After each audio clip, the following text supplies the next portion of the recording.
Jinoyat ishini yurituvi davrida garov tariqasida qo'yilgan pul mablag'larini qaytarilish tartibi haqida tushuntirib o'tmoqchimiz.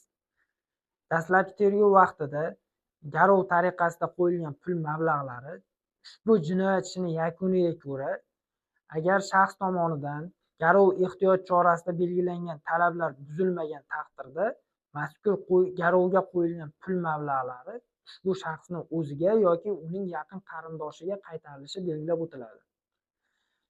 Ushbu sud hukmiga nisbatan jinoyat ishi bo'yicha taraflar apellyatsiya tartibida shikoyat bermagan taqdirda, mazkur sudning hukmi 10 kunlik muddatda qonuniy kuchga kiradi hamda ijroga qaratiladi. Ijroga qaratilish jarayonida ijro varaqasi o'sha tegishli pul mablag'lari saqlanayotgan bank joylashgan joy bo'yicha Majburiy ijro byurosi organiga sud tomonidan ijro varaqasi yuboriladi.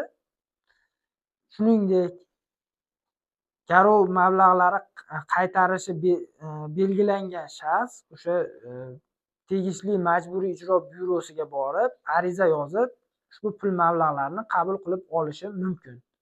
Tamirman Legal Group, sizning ishonchli hamkoringiz.